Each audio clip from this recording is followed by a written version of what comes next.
So you consulted for Spielberg, huh? Yes. That's cool. But which game is it? I haven't... It never got finished. Oh, that sucks. It's the mysterious LMNO game. Did you still get paid for it? Yeah, I got paid for it. That's cool. In fact, I got a little in trouble because when I was...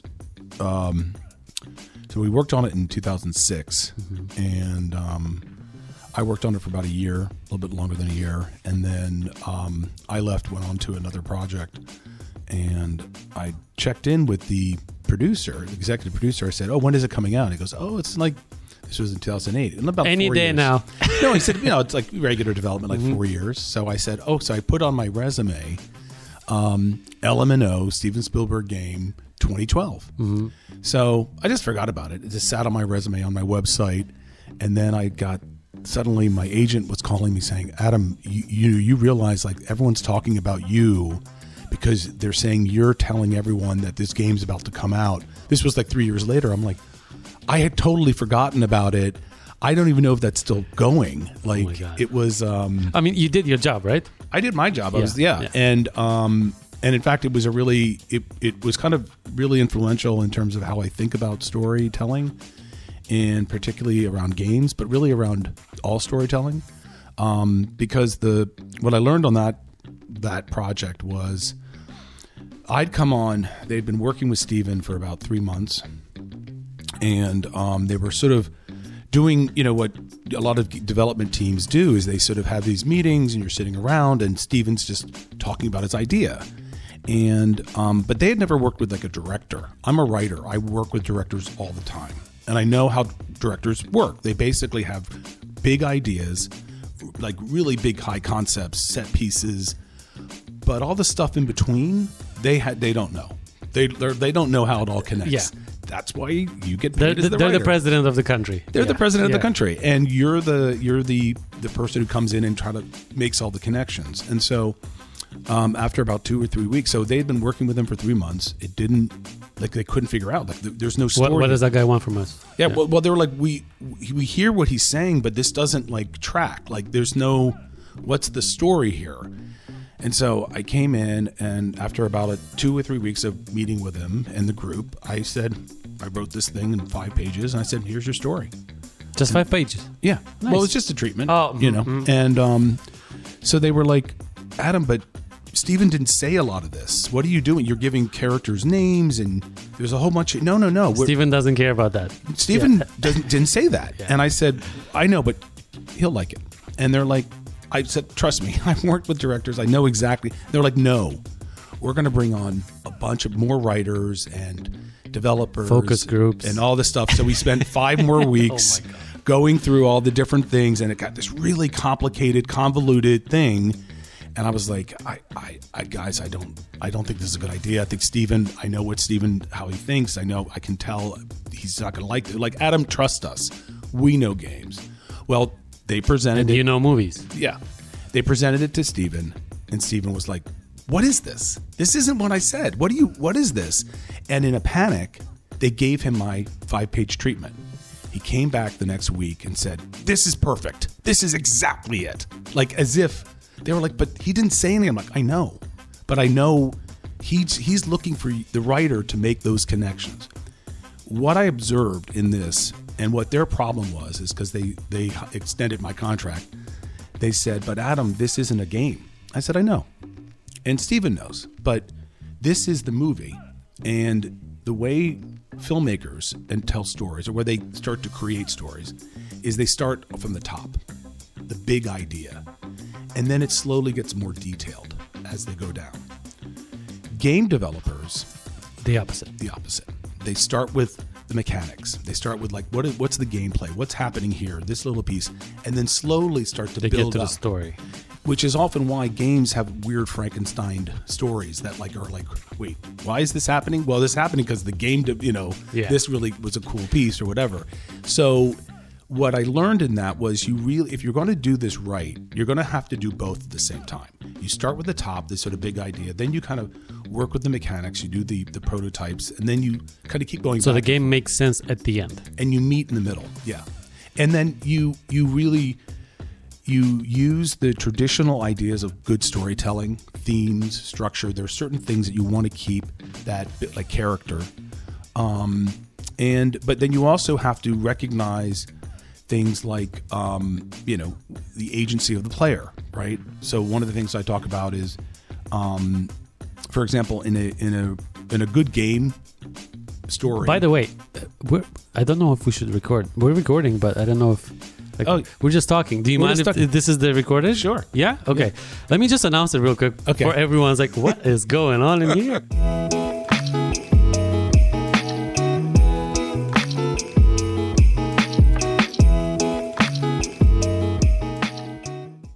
Bună ziua, doamnelor și domnilor! Iată că suntem la episodul 13 a podcastului Prepare for Future și invitatul nostru de astăzi este Adam Sigel, un om care a lucrat cu Steven Spielberg, după cum ați auzit. Acest podcast apare cu ajutorul sau datorită ajutorului Agenției Elvețiene pentru Dezvoltare și Cooperare și astăzi discutăm despre the future of gaming and storytelling, right? Kind of a mix. Sure.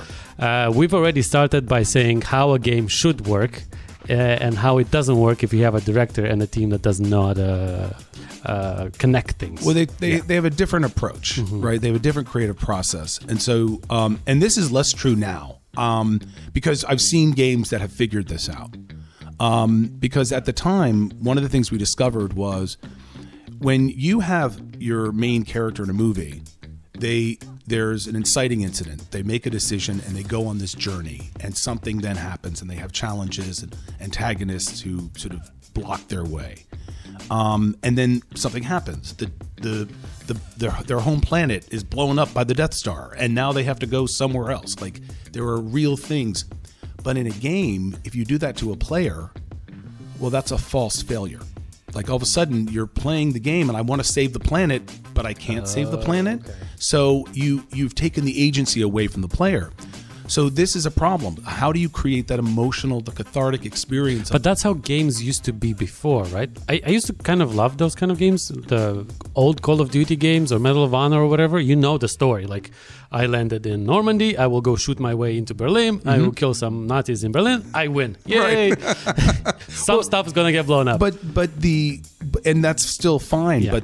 But if you try to make the player like the hero of a movie, it doesn't work because they're not on a controlled path. The too much control of the player's action and taking away their agency loses the fun of the game. So what we realized in developing this, and I've now seen it proven since then, is it's the NPCs, it's the non-player characters and their emotional journey that then creates the emotional storyline. So like what they do in Mass Effect. Uncharted, The Last of Us. It's the non-player characters that the story often has these emotional turns because that's the one you can control. And so that gives you the ability, sort of the more traditional. So the player is still making the decisions, but at the same time, he is a witness to what's going on. And that's it. And then you create that. That's how you kind of can tell a lot of the emotional parts of the story. So that was a big discovery I think we made in that. And then, like I said, I've seen it then happen and talked to the people who developed those games, and they said exactly that. That was totally what they discovered as well. Since games started making billions of dollars on releases, I think the Call of Duty Modern Warfare 2 made the first $1 billion on selling games. I think so. Yeah. Which movies barely at that time, able to get there. Well, not now, certainly, but at the time, yeah. Still, some movies, even Black Adam is at just 500 million. Or when they scrapped Solo because it only made 300 million. Oh my goodness, how could they? Right. Well, when the film costs 500 million to make, that's true. That's the problem. And advertise and market, that's the problem. Do you think there will ever be a time when gaming beats the entertainment industry at revenue? When gaming beats? Oh, it's been happening for the last 15 years. Like regularly. Like the film business is maybe a 10 billion, 15 billion, even in its heyday was maybe 15 billion, maybe 20 billion. Games are 180 billion. Games have been beating film for a long, long time, which is why Hollywood has been trying to get more into games because they see the money. So basically they could come up with a story or bring a director in and then the game people do the game stuff. In theory, yeah, and that's why Spielberg was doing this with EA. But like I said, the creative process is so different, and it's something that I really have spent a lot of time, particularly because some of the stuff I do is really interested in looking at the space between like film and game. So interactive storytelling in general, ways of telling stories that give agency to the user, so it still has like the Walking Dead games and stuff. Like those, that's a really good example. Telltale was doing that really well, and also there's some really good stuff coming out of Canada that does these interactive documentaries, for example, that have been really fantastic. Where you choose what to do, where to go, that kind of stuff. And that's usually what you think, and that can be part of it. But it's there was a project called Bear 71, which was, it's not a game. It's talking about the problem of wildlife in urban areas. And it tells the story of a mother bear and her taking care of her cubs. And as you're playing it or watching it, you're kind of clicking on these different things and you're getting bits of the story. Oh. But then what happens is you realize that the bear has, you're catching a bear on cameras, like in a forest camera, like those little remote cameras. And then you realize someone's watching you. Your camera on your computer has turned on. Oh. And you're like the bear. And so suddenly it's like it kind of creates this kind of weird. That's a little creepy. Yeah, it's a little creepy, right? I mean, they did ask your permission, so you did know, okay. but it wasn't that creepy. But then but when you start to realize the experience of the bear sort of being watched and how that happens, it creates a different emotional experience. And because you're able to sort of choose that, it tells the story kind of in a different way. It's challenging to tell those stories, but it is kind of, I think, a really interesting future for storytelling. But how did, or let's go from the beginning. Yeah. What makes a game good? Like, aside from graphics and how many times you can beat somebody, what makes a game good? Because technically they're all made on the same engine now, right? They pretty much do the same stuff, but one game is really good and it sells billions, and the other one just dies after the first release. I think I'm not a game developer. I work with them, so obviously I come in it from the point of view, and I'd like to say it's because of their great story. That's what I was expecting you to say. But it's not. No? No. I think what makes a great game is really, really good mechanics, really good game developers who understand kind of sort of all the different sort of compulsion loops and all the different aspects that really get games, exciting. But like we have, what's it? But I would say the things about some of Elden Ring. Yeah, or The Last of Us, or those kinds of games that are like remarkable are when they really begin to craft story and have figured out how to make the story really sort of build and have an arc, where it doesn't just feel like it's kind of all over the place and there's like a world, but you don't really get a kind of an emotional arc like was it Biosphere? Is that the name of the game? I think so. And they had sort of like elements of it, and they were close. And I think that Mass Effect did it really well. So you start to see some of the games that really stand out when they really do bring together the gameplay with the story. The story was the thing that made them interesting. Same, Resident Evil or Prince of Persia, or the games that are now movies. Yeah. Because of how good they were. I mean, the movies are crap, but the games were great. Well, but I think that tells you the games are good, and it may not necessarily be that they had great stories. Like, I mean, I think, well, first of all, let's be clear, right? Most games don't need a story. They need a good theme. They need a good sort of element. So you don't fun. need They need fun. Yeah. Fun is always I always say for everyone in the world, fun is a great word. For game developers, it's like a nightmare. It's like the worst thing. How do you define fun? How do you make it fun, right? Like, it's like they hate it. So, but that's obviously the thing. But when you're talking about narrative-driven games where you really want to do it, like, I think sometimes people confuse atmosphere or a feeling, or look, Resident Evil is awesome, and I've seen their stories get better and better. But I think when they started, they were just really creepy and cool, and they had great, atmosphere, and that can buy you a lot. Yeah. And it really, in a sense, games, their notion of narrative is more than just like, the traditional arc of a hero, right? It's a narrative experience that is around a kind of feeling that's happening. And certainly when you're leaning into horror, the emotional truth, like a lot of horror movies aren't like great stories either, right? They're just really scary. Some teenagers go into a forest or someone moves into a house and something creepy happens. Exactly. Yeah. And it works. I mean, you were talking about you're like, oh, they died? Right. and it's amazing to see that they keep repeating that. And I'm like, wait, we've seen this a million times and yet it still works, right? Normal Activity 25. I mean, I worked with the director Toby Hooper. You did? Who did Texas Chainsaw Massacre, right? And that was it's terrifying, right? And he's hilarious. He's passed away, but he was just such a colorful, funny guy and just very just not like a scary guy. Like he was just, I mean, like a lot of them, they were all like John Carpenter. They were all kind of friends and everything, and they just loved to make people scared, and they're really good at it. And it was all about seat jumpers and like ways of like, just yeah, exactly, music and all of that. So a lot of horror does that anyway. So, and it's same with horror games. So when you then have to make the movie, it's like any adaptation. You really have to stop and think about, okay, how am I going to translate this into the structure, into a story that fits for that medium?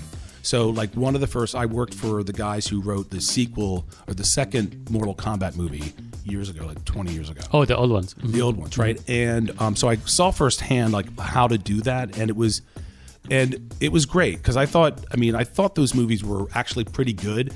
A lot at that time, there had been a lot of these movie from for games. the 90s. It was pretty good. It was pretty good, yeah. And I think what they'd figured out, and the people I knew who were making it, they'd figured out like we take the characters, and also because of the Mortal Kombat franchise, the characters were sort of already really cool, and they had a bunch of qualities that you could then build from. Because one of the points I always make is, your story really comes from character. And from the beginning, like the character is not, I mean, I would say a character isn't just about what they look like, their hair color or their eyes, whatever. That's their characterization, right? Their character is the decisions they make, the choices they make. And you have to provide context on how they evolved. And then what's the conflict? And what's the conflict, right? So what are they up against? Who are the other characters that come into conflict? So immediately with a kind of a battle game like Mortal Kombat, you kind of already have that. So then it was really about spilling really for that one, because the world is kind of undefined in those games. You really didn't know. So that was really where it became really imaginative and kind of fun. And I've even seen with the new ones, they sort of kept some of those ideas there. The new one is good. The new one's good. Like the story is, but the movie was okay. I didn't regret watching it. I know, didn't either. And I think that, there's just been a lot more education, but particularly also what's happened in Hollywood in that 20 years. The writers and directors who are making the films are gamers. Oh. So, initially they understand fun. They understand fun and they care about it. Like they're already invested in it. And I think that's a big thing to do. I mean, The Last of Us is, I don't know if it's come out. Yeah.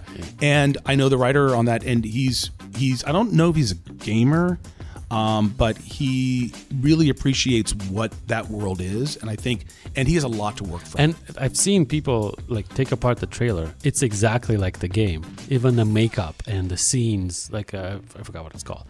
Like the amount of his face in the screen is exactly the amount of his face in the game.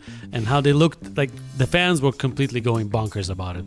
In a good way. Yeah. Oh, good. That's good. They completely loved it. But to get back to games, I was going to ask you, so with the older games, you had 10 hours of gameplay and you're done. You have to buy another game, blah, blah, or you can sit and play it over a weekend.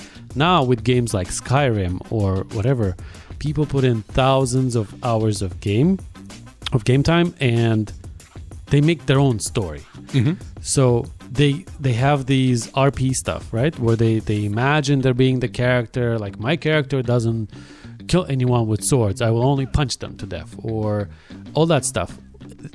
Do you think when the game is being developed, does the person who writes the story or like the team, do they know what this is going to be?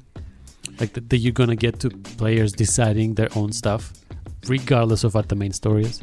I mean, I think, look, I mean, we were talking about this earlier, but when you look at actually who plays the game through the proper playthrough or the written playthrough versus the collaborative gameplay, it's usually much more people just play each other. They don't even play the game, or they play the written game story. So I think that kind of tells you a little bit about kind of what's really exciting about games is the connection you have with players and that piece of it. Genre depends on a lot. And I think that usually it happens with RPGs. Exactly. Because I was going to say, like, and there's a lot more sort of that, like, and again, it's about character, right? So RPGs are really kind of driven to this notion about the characters and their what they mean, what different qualities they have. And I think players really get involved in that. I think that when you... It's like a metaverse, kind of. Well, that's kind of what this is. That's what the metaverse is meant to be, right? Like that. And I'm not a fan of that word. Like there's a bunch of words that always come up. I don't think Mark himself is a fan of it. No. I don't really. Well, they just fired 11,000 people. I was going to say, he may want to, I don't know. I mean, his company's now called Meta. But they'll switch back. I think they'll switch. But I think it's the, I think that it's always really hard because what's kind of interesting about the gamer sort of personality and the people who are gamers who identify as like especially hardcore gamers is they really don't like to be pigeonholed. They don't like to be sort of seen as a certain type. They're definitely sort of are kind of rebellious. They're weird. Just when you think they're dark and really screwed up people, they like love weird, fuzzy, cute stories or something like that. They kind of, and I think what they're looking for is they're looking for something that's about kind of engagement and speaks to them on a level that's kind of, it's cool. It's something that's innovative. It's sort of like, it's thinking. I mean, the Portal games were like, right? Portal? Yeah. The one where you shoot portals? Yeah. That game blew my mind. Like, I could not believe how incredible. I know, and the people who made that game did other really cool games. But the premise is so stupid. You just open doors for yourself. Exactly. Yeah. Except, in that game, it had this brilliant narrative, which, if you remember, you have this voiceover of like a scientist woman, like omnipresent who's saying, you need to go back to the lab. It's all very like, everything's going to be okay. So you feel like it's a parent telling you, but you're terrified. Yeah. And of course it's like, you're going to get your birthday cake. Remember the whole thing about the birthday cake? And you're just like, wait, what is this story? And that's really good storytelling. It was, I thought, just a really elegant game because the narrative was really strong. And I think that's often what we forget is that there were really good mechanics in that game. And I played I thought it was like, wow, it was like cool physics and it was fun. But it was that story as well that made it kind of leap out. And I think they didn't quite, I mean, in a way they were sort of like in the second version of it kind of kept doing that, but it was already kind of done. You can't repeat it. But I think that's what gamers want. They want stuff that like where you don't feel like you're being lectured to. Like that's the thing with game stories is that if you try to push too hard on a kind of emotional experience, gamers are going to shake their head and be like, no. But that sounds so complicated for you guys. Like, how do you know when you've gone too far? Because, you're writing it seems like cool. The people who are playing the alpha beta, they're like, yeah, it's pretty cool because they don't have the full game, right? Yeah. And then the game comes out and it just flops. You're like, wait a minute. Everyone said it's cool. What did we do wrong? But it doesn't matter anymore because you lost everything. Well, and also with games, I mean, look, game industry is not driven by the writers or the storytellers, right? It's driven by the designers. It's driven by the people who build it. And it's really up to them. And like I said, with the folks who did The Last of Us and those games, Naughty Dog, right? They really care about storytelling. Like that was a big thing. And I know that you think they started from it? Yeah. Let's tell a story. Yeah. I mean, yeah. Uncharted definitely was a very strong story, and bad movie. It was a bad movie, very bad movie. And again, I think that's also what's always been happening with that because often what are bad games? Usually the ones that are from movies that they make the game. Like this is just. But then you have The Witcher, where you have I forgot what's his name. He's an actual gamer, the actor that plays The Witcher, and he loves even all kinds of games. That's what he does. He calls himself "I am a gamer," like, and then he acts in between games. But the CD Projekt Red, the guys that made the game, they managed to somehow. I think the series is better than the game, if you ask me.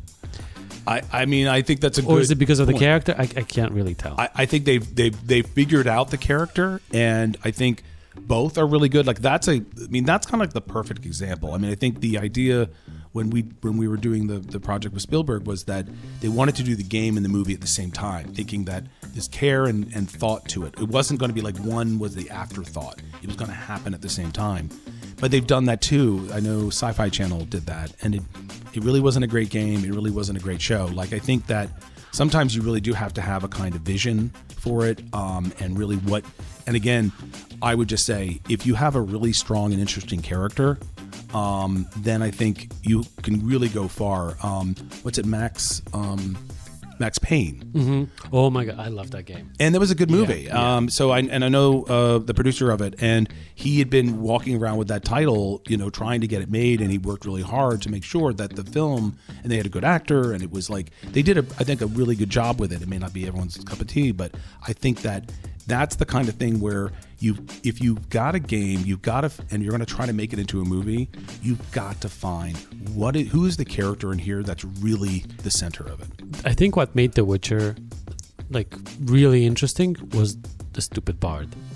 Like it added that one thing where you're thinking, what the hell is this guy doing in the whole story? But then you start singing his songs, and you really care about the guy who does nothing. You were singing his songs? Yeah, like humming it. But like, it's just a dude with a guitar that does nothing the whole 3 seasons of the show. Mm-hmm. But you love it. Like, is he in this episode? I really want to know if he's in the episode. Like it was like the cherry on top of the cake, mm-hmm. because it's a very serious season with heads being chopped off and demons and devils and whatever, and then this guy just starts singing about money and girls and stuff. You're like, what?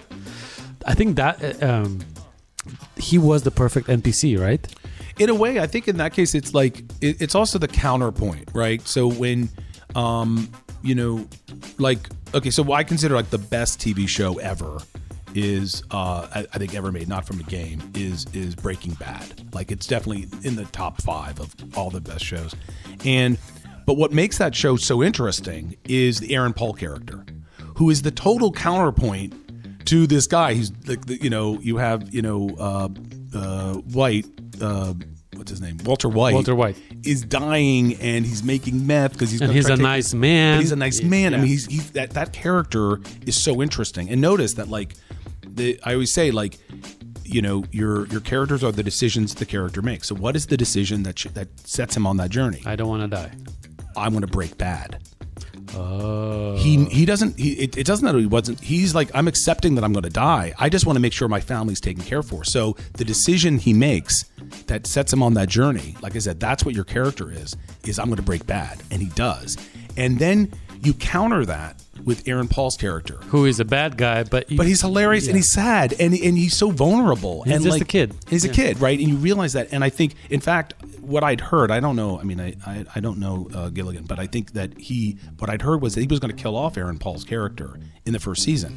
But when they saw how powerful it worked and how well it worked together, they kept him alive. I think they killed off another character who was meant to be the They killed everybody there. They pretty much killed everyone, except for Aaron Paul, right? Like, that was the thing. So it was like that character really was the counterpoint. So I think with, like, you always have to look at your supporting characters as ways to sort of, like, as a mirror, like, or as an echo or some sort of, like, counterpoint to what's going on. So particularly when you have a really serious character, it's perfect to have a comedic sort of sidekick or someone who sort of, like, counters that. So since we're here to talk about the future, what do you think is the future of storytelling and gaming? Are we going to integrate more decision making, like to make the game longer, hundreds and thousands of hours? Because right now I cannot play a game. I know if I sit down, I have to spend a whole day on just the intro. Because you literally just watch a movie for 5-6 hours, and then you play 5 minutes, and then you sit back and you watch again. So is that where this is heading? Is it going to be movie/gaming? You know better than me. I'm just asking silly questions. I mean, I don't know if I know better than you. I think, look, I mean, if you're looking at the real trends, most gaming is in casual gaming, right? Like that's where most of the money is being made. And I think that tells you that people don't have the time. They don't have the 40 or 50 hours. But that's just like, the movies that you see once in a theater, you don't even remember them. Right. It's just sort of like, I mean, I think it's just about time, and I think look, I mean, especially after COVID, like everyone got really into binging and it like really became a thing. And now we're seeing like a rise of podcasts, right? Where people are just like, they're doing dishes and they want to like listen to stuff. So people want that entertainment sort of constantly. But I think, and with games, it's like, it really is a kind of level of intense involvement where, there's a lot of television, quite frankly, that's written just to have people while they're doing something else, like they're doing the laundry, they're folding their laundry and they're watching the show, right? And that's like a certain level of engagement, wherein games require a much higher level than that. So real presence, and it's really immersive. And and I don't play games as much as I used to, but when I did, it was like my whole. I come out to 3 or 4 hours, and I was like, you're like, I need a break. My wife was like, you need to calm down. Like I don't know what's wrong with you. She was like worried. My wife hears me slam the mouse because I play on the computer. Slam the mouse and start screaming at her. You stupid thing. She's like, it's just a game. No, it's not. It's a story that I failed at. I would imagine that happens a lot. Like I think there are a lot of partners of gamers who are like, what's your deal? Like, why are you freaking out? And it's like, because he just hit you as a weapon. I was like 3 seconds away from completing this. I was like, what? So I think that level of engagement is really going to be more, I think, specific. I don't think the future to gaming is going to be making the games longer. I think it's actually going to be more. I've always thought that more likely, because I started seeing this especially when Steam was coming out and they're doing these sort of online releases, it was going to be more interesting to do them like TV shows, where you have a bit of the game, like an episode, where it comes out and it's like a couple hours. So just like the Telltale games. Yeah, and do them in like small, bits. But really, instead of like Telltale, where it was like really more of a passive kind of game experience that you would really play, but then you'd maybe stop, and then you can wait for the next issue. 2 years for the next one. one. No, the idea is they would release them like every 2 or 3 weeks. Like it's more of like that kind of thing. I've always thought that should be the thing. But I also think that the problem gives you time. It gives you time. There are also gamers who just want it all. Like so, it's like the bingers versus people who like just kind of wait and kind of. I'm sure you can find like a financial solution to this. Like if you want the full game, you pay this much. If you want the series, you just pay $5 a month. Well, I think you get it in a series. The other benefit of it is the same reason why like what they call the HBO model versus the Netflix model, right? The Netflix model is the drop the whole episode, all the episodes, and the HBO would like drop it every week. The benefit, and we're seeing maybe Netflix going to the HBO model, is the benefit of starting the show this way is that if you do that, you start getting over the course of 3 months where the show is dropping like 10 or 12 episodes over every week, people are talking about it for 3 months. So that's suddenly all this advertising that you don't have to pay for. Yeah. Because people are on social media. Oh my God, did you hear what happened? Whatever. So I think that if games were to do that, they might find that they actually start getting a lot more attention. And because then people are playing a game like, why do I keep playing? It's like, I know, you have to wait. And it'll drive them crazy, but then they'll really want to come back. And I think... And they can tell their friends about it. Yes, and they're going to be talking about their friends. And their friends are like, I got to play that game. So I think that, to me, would be a smart move. I mean, that if I was like making decisions. But I think that would be interesting, even though gamers would complain, because gamers complain. Everyone complains. Everyone complains. And so but I think it's actually one of those things where it would actually be very rewarding, because then... gamers can then they wait for that Friday drop and be like, yes, and then they play it. Barbecue? No. Games. And then the next day they're talking about it. Like, did you play that? That was amazing. And then like you do, like when you That's why Stranger Things, the last season was so good, right? Because as they got to the best part, they were like, okay, but that's enough. Right. And now you're going to have to wait half a year or whatever it was. I think it was only 3 months, but it was still, And that's why Netflix, I think, is beginning to realize, there's actually something good there. And then once it's all dropped, then you could just binge it, right? So you still have that option after the fact. It's really the people who really want to come to it first. They have to wait. I think it's like anything. When you extend that experience, it actually can be really kind of nice. People don't know it because they want it all at once, but it actually is kind of cool. What do you think? Will we have, or when will we have, or if we already have, gaming taught in schools?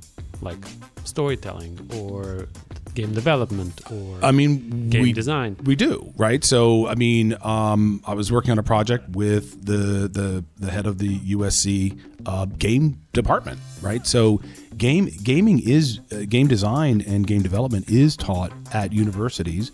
Not only that, we're now seeing esports coming online. So I'm making big money. But then they're in colleges. They're actually bringing esports players. Like they're recruiting esports people to teach. No, to play.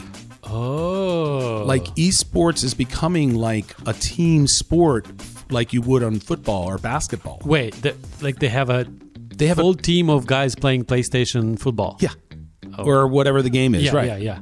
And it's esports is. I mean, it's an enormous business, and I think they're looking. I mean, imagine that. Like you sit at home on the couch all day instead of the opposite, the guy that has to run to the field, get his head hit many times, and you still go to the same college, play the same game, except you play it from your couch. And you don't get your head hit. Yeah. Who's there, right? Who's winning? That's true. And I think, there's certain dexterity. You have to kind of, have good... Oh, you have to be good at it. Yeah. But like the amount of actual effort you have to put in and the dangers you put yourself in, other than eating too many burgers and stuff, is it's this incredible thing. I mean, it never ceases to amaze me because I've been working on some projects that involve game and about gaming, but I have meetings all the time in Hollywood with executives who are like, do you know people actually watch other people play games? I'm like, yeah. Like it's a massive... Twitch is a thing. Like hundreds and hundreds of millions of people do that. And Twitch is a thing. And they were like, I don't know why. I mean, why do people do that? I don't know why either. But do you know why? I think it's... I think because sometimes the barrier of unless they're really good, I don't know why. Well, I was going to say the barrier of entry of some games it's so hard that I think, or people don't really have the time, but they watch it because it's really engaging to watch, and they kind of get to kind of play the game without having to really learn how to play the game. Or buying it and stuff. Or buying it, right? I mean, it just kind of gives you that experience, but in a very different way. I mean, it never would have occurred to me because I always thought games were about agency and it's about you being involved and you making the decisions, but clearly it's kind of this almost reaction to that sort of intense level of engagement.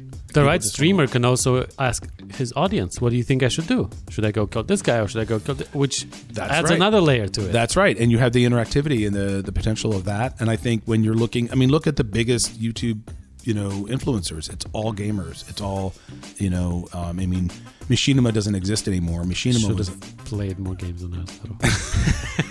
Exactly, right? Tell your children, play more games. Play games all day long. You're outside way too much, right?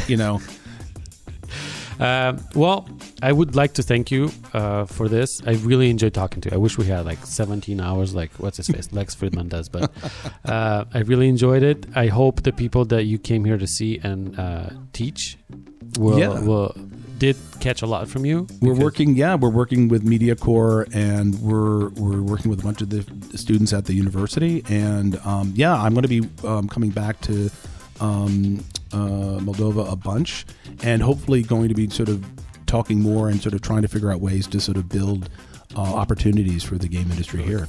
You don't even know how you can have an oasis of game development in Moldova. That would be great. You could like direct, right? All of them. All right, thank you very much. Thanks so much. Doamnelor și domnilor, asta a fost episodul numărul 13 de Prepare for Future, Adam Sigel, care ne-a povestit despre importanța storytelling-ului în jocuri și viitorul acestui storytelling în jocurile online sau de acasă sau de oricare ar fi ele. Mulțumim încă o dată pentru toți cei care s-au uitat la podcast, cei care au ascultat și Agenției Elvețiene pentru Dezvoltare și Cooperare pentru suportul lor. Datorită vouă, noi suntem azi aici. Și nu uitați să investiți în colegii mei de la Agora, pentru că datorită acestor investiții noi putem să facem proiecte noi și să vă arătăm lumea din altă perspectivă. Thank you. Thanks.